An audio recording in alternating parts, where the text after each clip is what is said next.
Hi there, welcome to the Music Troll Guy YouTube channel. My name is Michael, and in today's video, we're taking a deep dive into the world of 1970s soul music. We'll explore its legacy and spotlight influential artists such as Gil Scott-Heron, who blended soul music with jazz and blues. Plus, we will get into the art of crafting heartfelt love song lyrics. Now, to shed light on these topics, I had the pleasure and joy of sitting down with an extraordinary vocalist and songwriter from Washington, D.C., Cecily, for a podcast interview. Cecily's music is a beautiful blend of soul with touches of jazz and 90s R&B. This past June, she released Awakening Part 2nd, which is the follow-up to her 2019 celebrating album project called Awakening Part 1. During our conversation, we talked about her creative process, what inspires her as an independent artist, and the themes behind her latest work. Now, are you ready? Let's dive into the conversation. You realize the fact of becoming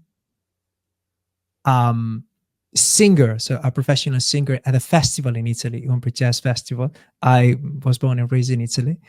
And so what I wanted to ask you is, I was trying to imagine the moment when you realized that. What was the thing that specifically helped you saying to yourself, I want to do this. I want to become a professional vocalist. Yeah, I was very lucky that a friend of my mom's from college named Vanice Thomas, a wonderful singer. She just put out a new blues record, actually. You should check it out. But Vanice, my mom told Vanice that I was thinking about being a singer. And she said, well, I'm performing at this festival in Italy this summer. Cecily should come and, I'll show her backstage and, she can see how everything happens and she can figure out this is really what she wants to do. And so my mother said, well, if she's going to Italy, I'm going to Italy too. So I ended up going with my parents. It was a wonderful, wonderful trip. We went to the Umbria Jazz Festival in Perugia, and still one of my fondest memories. And what I remember is not just watching Vanice, but watching all the other performers, watching the sound check, being backstage. And I just remember feeling like I want to be the one on the stage. I think that was the moment, when you're watching other people be great at what they do. I I felt like that's what I want to do. I want to be the one on the stage. I just knew it in that moment. And so that was kind of a helpful deciding factor for me because I was in college studying political science. Okay. And I had always wanted to be a diplomat. I always wanted to work in international relations and things like that. And so I kind of had started to think about wanting to be a professional singer instead. And so that experience kind of like solidified it for me. Who was singing at that particular moment at the festival? Do you remember that? I don't remember. It might have been Vanice Thomas. It might have been Okay. her. I'm trying to remember now because it was so many days of beautiful music. I don't remember exactly, but yeah, it was just an amazing time. Speaking of inspirations, Cecily, what was your biggest inspiration, sonically speaking, at the time? What kind of music you were listening to? Back then, you mean? Yes. Well, I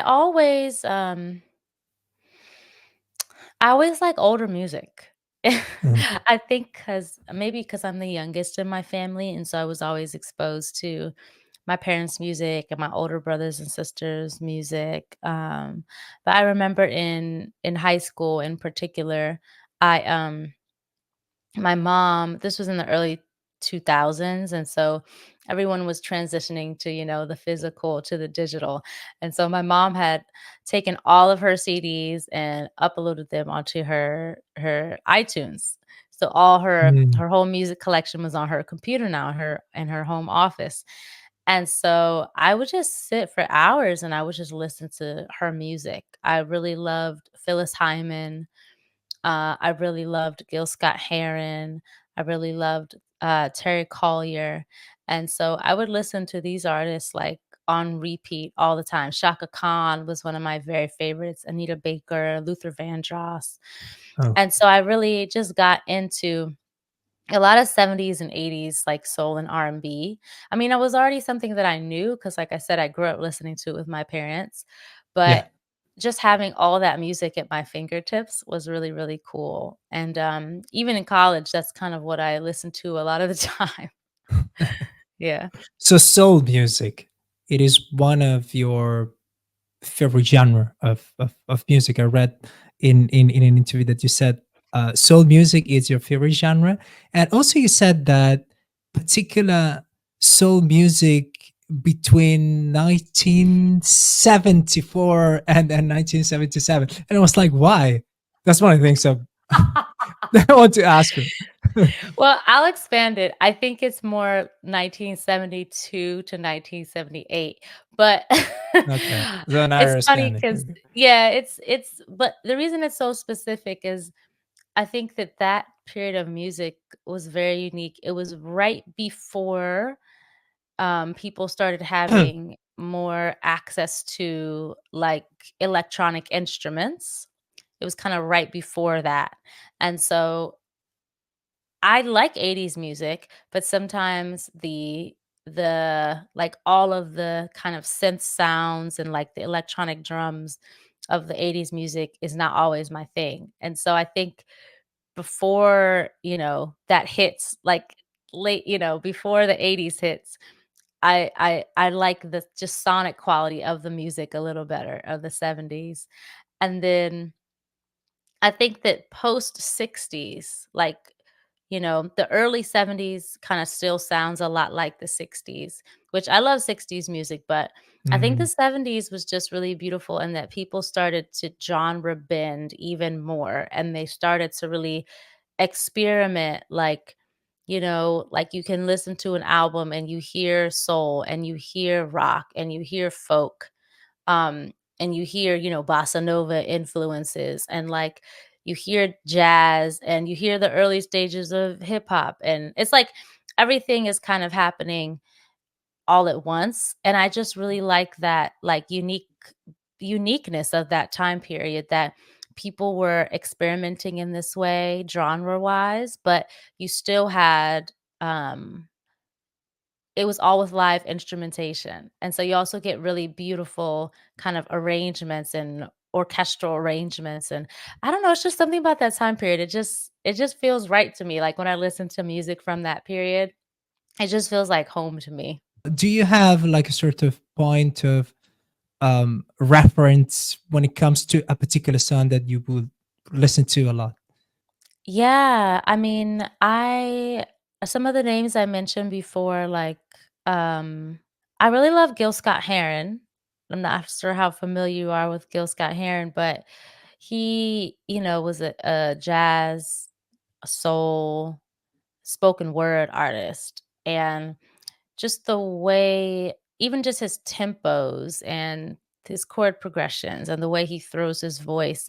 I just always loved his music and I find myself going back to some of his songs often um and being like, "Oh, I love that sound, How do I get that sound?"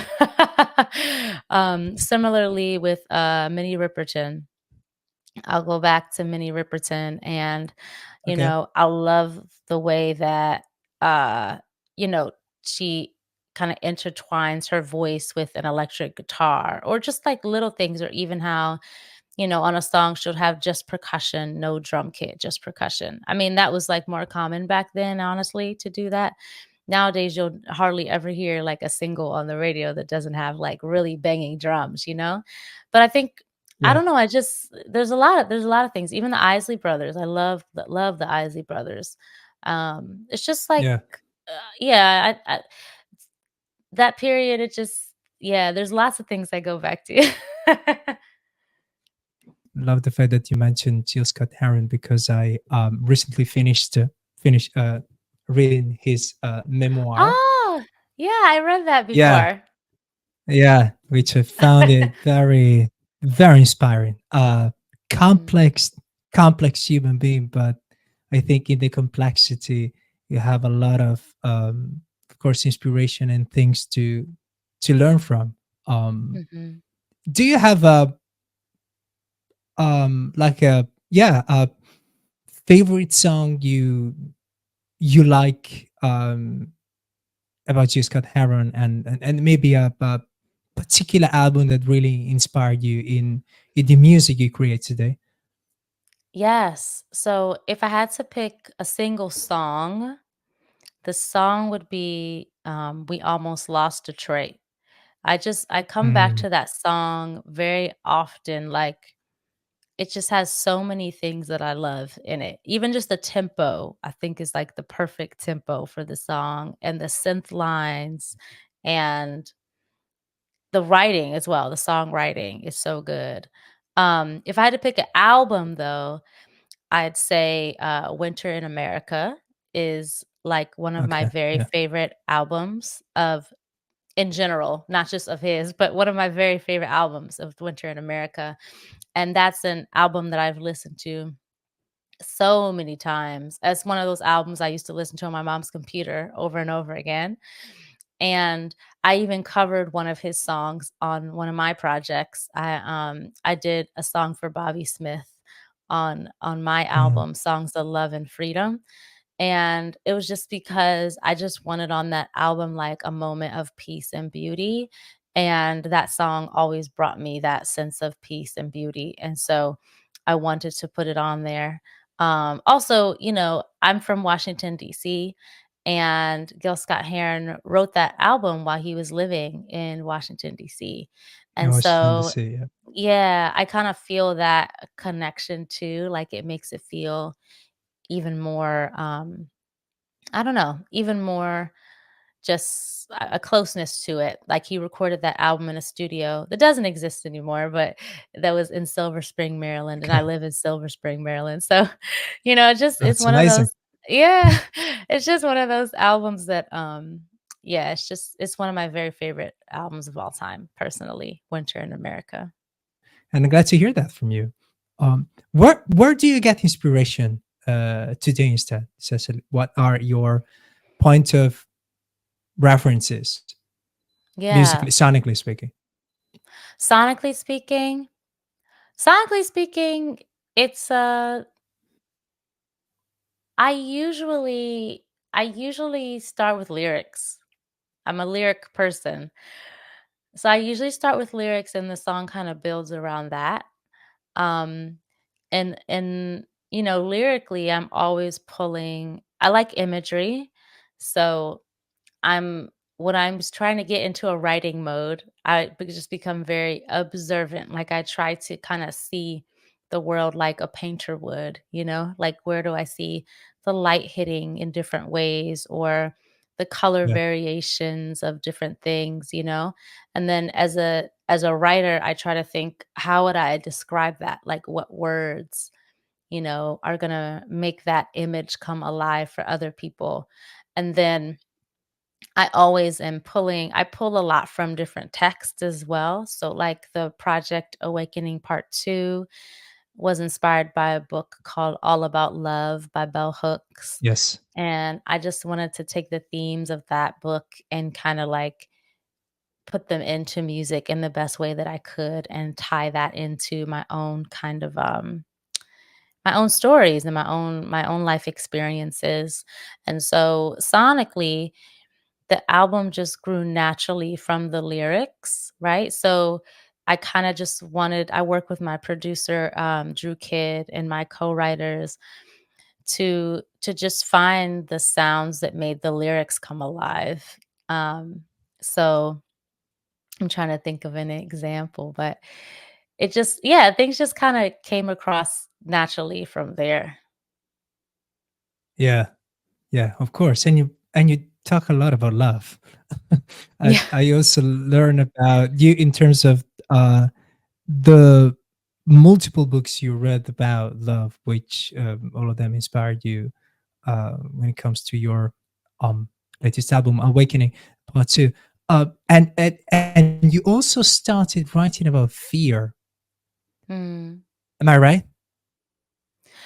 Well, I tried to write about the opposite of fear, which is love. But, I had this affirmation that I said to myself over and over again in 2017, which was that I choose love over fear. I choose love over fear. And that became, one of my kind of like mantras, just a reminder for myself that I could touch on throughout the day in any situation. And and so naturally, when you work through those fears, when you decide not to not to give in to them, you have to examine them and you have to kind of like work your way through the source of these things, you know? So yeah. So sharing a message of love is an important um is an important thing to do, is an important thing to share. And Mm. what what does love mean to you, Cecily, when performing live and creating a piece of music? And why do you Mm. think it's important to dive in from an artist's perspective? I think when I'm performing live, I try to really connect to I'm not what I would call a religious person, but I am a spiritual person. And so I I try to just open myself up to source energy, to, the which I think is the ultimate source of all love. And I just try to let things flow through me, let that love and that joy of God and creation, flow through me with ease. And I think that like when I'm performing, the audience feels that and it lets them kind of start to open up to that too, which is really, really beautiful experience to have together. And then through the music, I mean, granted, I talk about things that are, challenging, and I have songs about heartbreak and stuff. But I really do seek to make music about joy and about love and about like good experiences, I think a lot of popular music right now it's a little depressing, and I never judge artists for, I never judge artists for what they create because I think as artists, people are always they're trying to be authentic to themselves, and if that's their authentic experience, I'm never gonna say that's wrong, that's bad, But for me personally, I think there's just as much, if not more, beauty and love in the world than there is pain and heartbreak. And I honestly just think it's about attuning ourselves to it. We really have to. I mean, one of my favorite writers, Thich Nhat Hanh, he wrote, you have to see with eyes of beauty, like attuning your eyes and Mm. your attention to the beauty in the world. And so I try to make music that helps people to do that. I try to make music that helps people really feel like the goodness of this life experience kind of flow through them. And I think most of the time, I think I do a good job of that. Granted, I write songs that also talk about the other side, the challenges and having to work through things. Um, but I always try to leave people with some beauty, some joy. As soon as I started listening to music, I felt a lot of care and a lot of warmth, and that reflects the message behind uh, you making music and giving people more reasons to listen to your creations. Uh, you said something that it's interesting to me that music.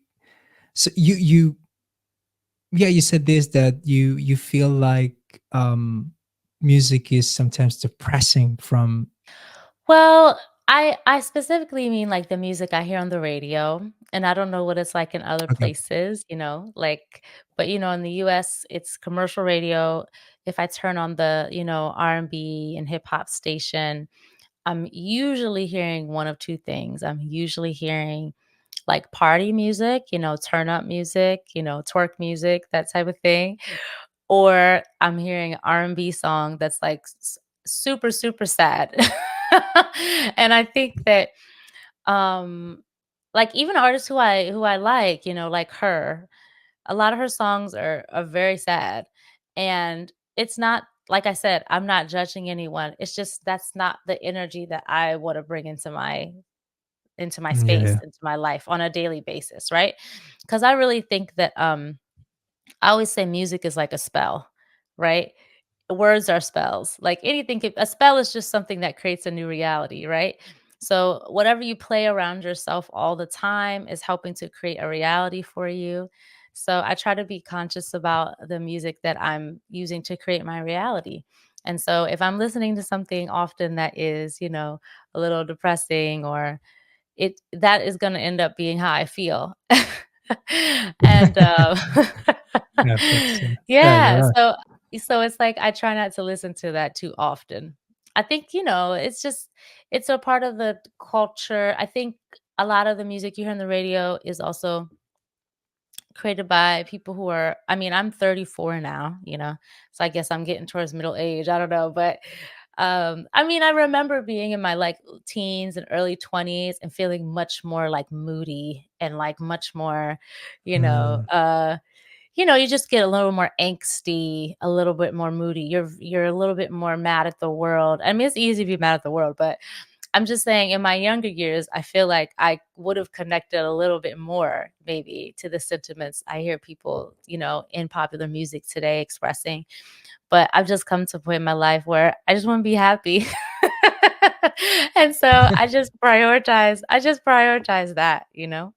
For those, for example, who um, haven't listened to Awakening Part 2, your latest album, how would you describe this piece of work, thinking about you releasing this album and your journey and the challenges you faced? Mhm. So, I mean, listening to Awakening Part 2, sonically, you're gonna hear kind of some of the things you described. You're gonna hear R&B, you're gonna hear soul, you're gonna hear jazz influences. But I think the most important thing is how you come away feeling, and whether, whatever the genre is, how you come away feeling. And like I said before, this album was inspired by a book called All About Love by Bell Hooks. And so each song kind of ties into a theme in the book or something she talks about in the book that I wanted to touch on, that I wanted to share. And then I use that kind of little lesson to tie into my own life experience. And then I put that into the songs. And so on the album, you'll hear songs about like the importance of, I can actually go down the song list real quick. Like the first song, A Flower in Winter, I wrote that about, the importance of communal healing. So just the awareness that we don't heal in isolation, we heal with other people. And I think that the pandemic taught us a lot about that, the power of love from a friend, a family member, a partner, whoever it is, but that we're healed by the presence of others reminding us of our light, right? Um, the song "Cause I Love You," the second song on the project, is actually about how we love and treat our children with respect. And I mean, people always think it's just a love song. I mean, it is a love song, but I specifically wrote those lyrics about, how I don't have children yet, but how I would treat my child with respect and love and care. And, it's really just about how love is Mm. an action. It's an action. The song Spirit Tell Me is inspired by, Bell Hooks has a section where she talks about divine love, meaning like the love of God, of angels, of spirits, and how that can be a guide and a balm. And so the song Spirit Tell Me is about that. It's about how sometimes we need to pause and reconnect and ask for help from, the higher beings who know a little bit more than we do and can see a little bit more than we see. Um, what's after that? Is it Come Home maybe after that? No, Domination. Yeah. The song Domination, which it has the subtitle Love is Free. That is about how we treat the earth. That song is all about Mm, how we treat the earth, and it's really about the source of, I guess, how fear is the source of oppression.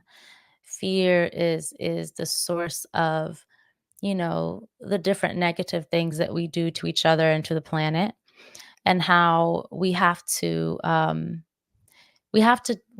decide to choose love and abandon these ideas of superiority and inferiority, or abandon these our obsession or addiction to needing to be dominating, needing to oppress, needing to feed the ego. um and when we have the courage to let go of these things, that's when we'll find a world that is more peaceful. That's when we'll find a world that is more balanced. And that starts by choosing love. So that's what that song is about.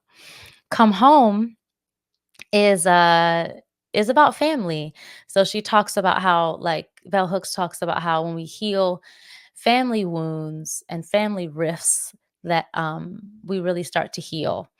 And so this song is, I think a lot of families have some experience with having a rift in the family, or some type of estrangement that happens between different family members. And so the song Come mm, Home is just about, it's really just about, no matter what happened, there's still love here and you can always come home. Like, home is where your family is and you are loved and you can come back when you're ready. And then the song Love Allows is really just about vulnerability. It started off as a poem. And a lot of songs start off as poems actually. But Love Allows is really, it's just a I wanted it to be something like really beautiful and pure, that just lets the lyrics shine through. And it's really just about, like, being vulnerable with another person and allowing yourself to be fully seen, fully accepted, and that love gives you that opportunity. And then the last song, I Am Love, is just an affirmation of self.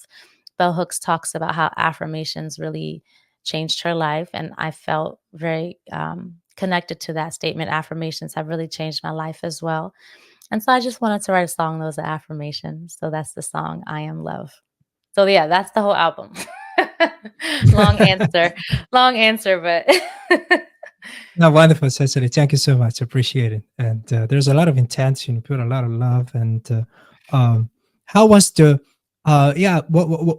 One thing I wanted to ask you, and I was thinking about you giving this beautiful description of its songs. How was the uh, writing process for you? I did not write the songs in order, definitely. The order came later when we were trying to decide, how best does everything flow. Majority of the songs, like I said, started with lyrics first. A few of the songs started as poems, like "Cause I Love You," "Love Allows," "I Am Love." Obviously, I use the word love a lot, so the titles get confusing because they all have the word love in them.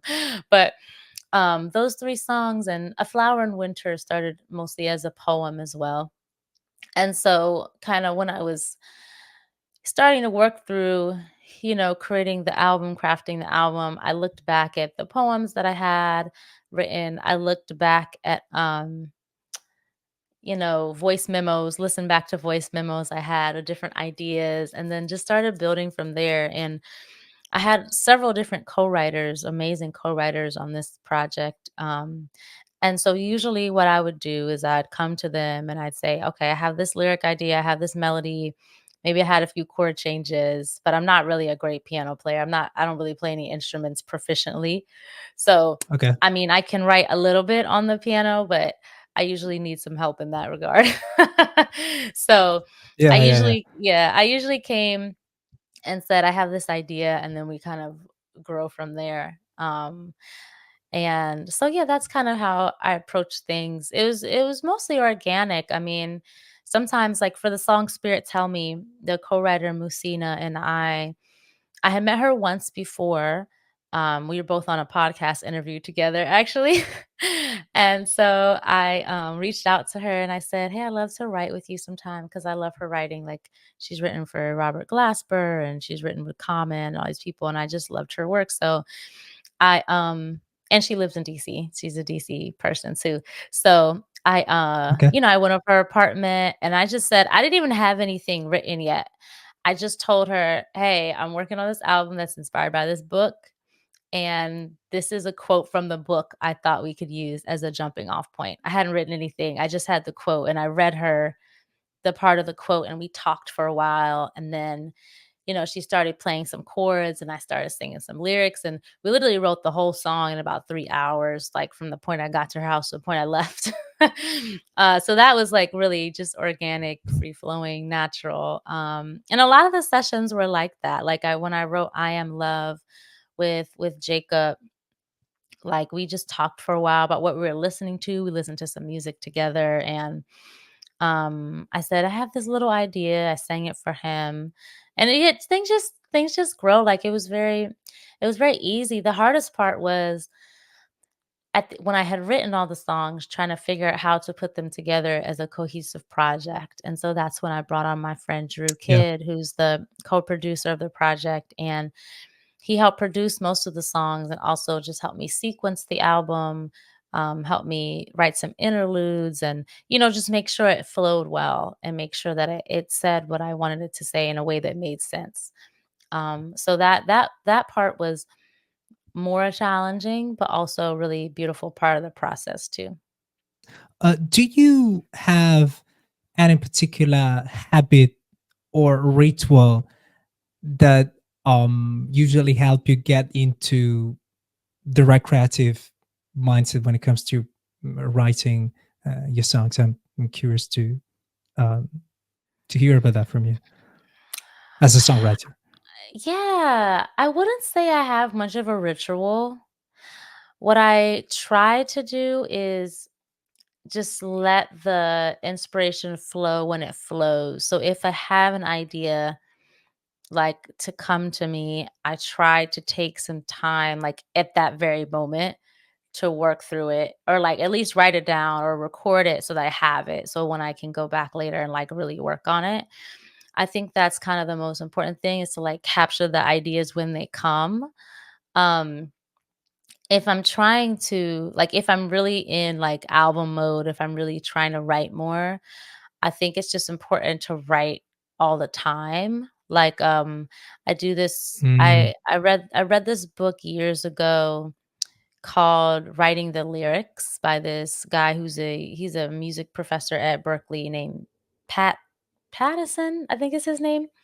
But yeah, and it's a really great book and he has lots of kind of like what's what I'm looking for?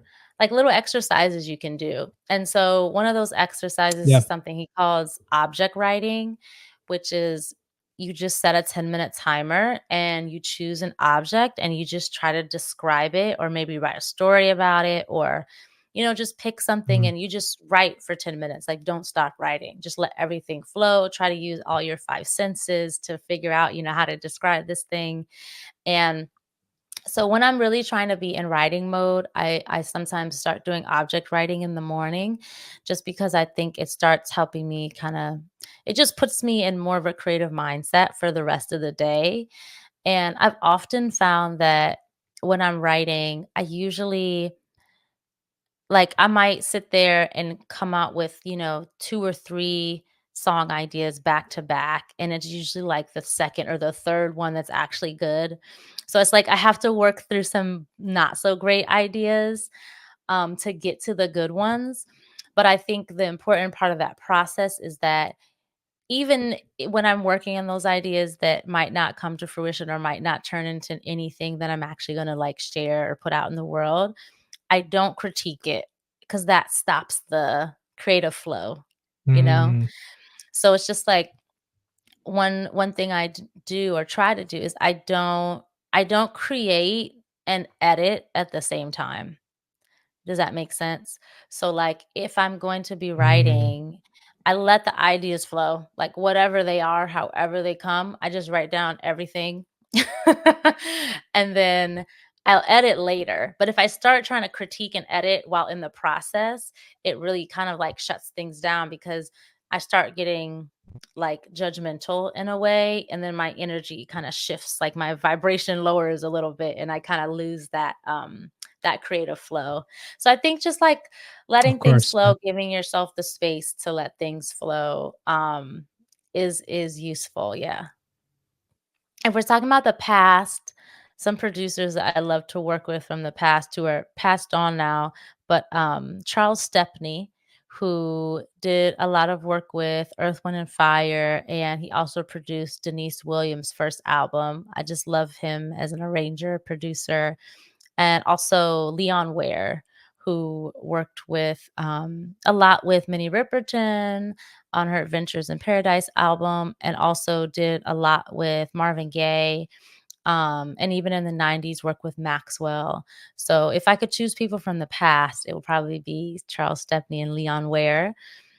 From today, people I love to collaborate with would be, Raphael Saadiq, who I love as a producer and co-writer. Like, he he did a lot with D'Angelo. He was in the group Tony, and, even, like, more recently, he produced and co-wrote Cranes in the Sky with Solange. So, yeah, he's amazing. If I could work with Raphael Saadiq, that would be great. You think about Awakening Part Two. What was the most challenging part for you? And based on that, what piece of advice would you have for independent artists releasing their own music? I think for me, the most challenging part is almost always the actual release and the marketing and promotion and all of that.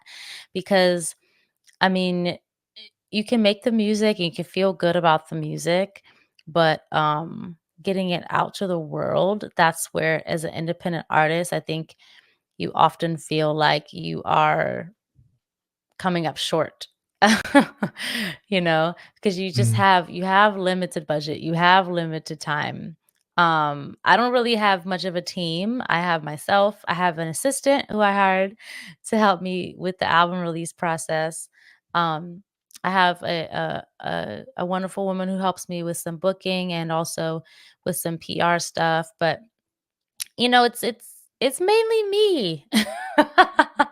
It's mainly me. Like, if you order my, album, I'm the one packing it and shipping it out to you. Uh, if I have to do accounting for, my sales and paying all people, like, it's me doing all of that. Like, I'm doing everything, as well as, of course, just living my life and performing. And so I think it's just that sense of overwhelm sometimes is the most difficult thing, feeling like, there's just so much you could be doing and just knowing all the time that you could be doing more. I think that's the most challenging thing. And I think, like, you just have to remind yourself you can only do what you can do.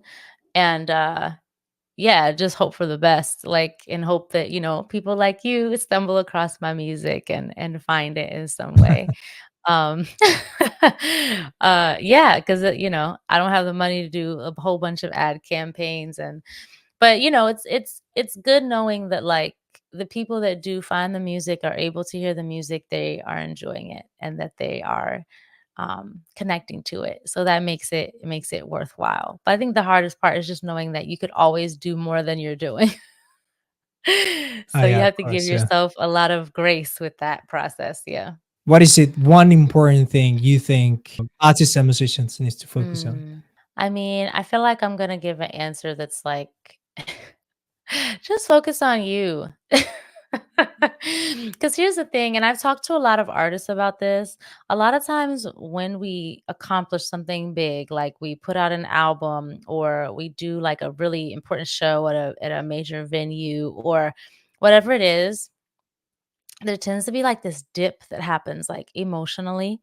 You know, it's like everything's been leading up to this and then it happens. And then for some reason, it's like you get depressed for a few days or a couple weeks. And just knowing that like that's normal, that's okay. And it's okay to like take care of yourself. I think it's really, really easy, especially in the promotion period, to like run yourself totally ragged, like just run yourself into the Mm. ground, feeling like I gotta post this and I gotta do this and I gotta, email these 100 people and,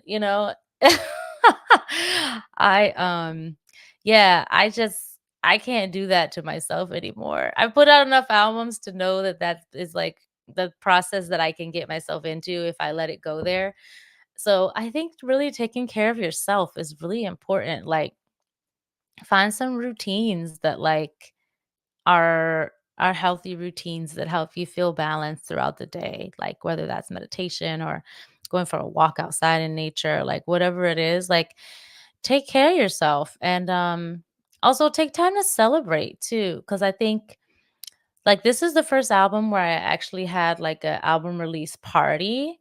Usually, I do, like, a show, Okay. and so that's, like, a lot of work for me to be, like, show ready, to, like, sound good and look good and have the band ready and, like, sell tickets, and it's, like, very stressful. This time, I just did a party in DC. I just did a party. I rented a space. I hired, a DJ I loved, and, like, I invited people who were part of the project as well as just like friends and press and whoever. And I said, "Hey, we're going to come celebrate this album. We're going to listen to it." And like that was so nice. It was just so fun to just like celebrate and not really have to do much of anything else. Like all I had to do was like show up and be cute and say hi to people. And that was just like so fun. So, like, take time to celebrate too, Don't make it all work. So, yeah, that's some of my advice. I don't know how helpful it is, but, I could tell you, find a good streaming promoter and, like, post this many TikToks. But I think, like, taking care of yourself and celebrating is, like, really important.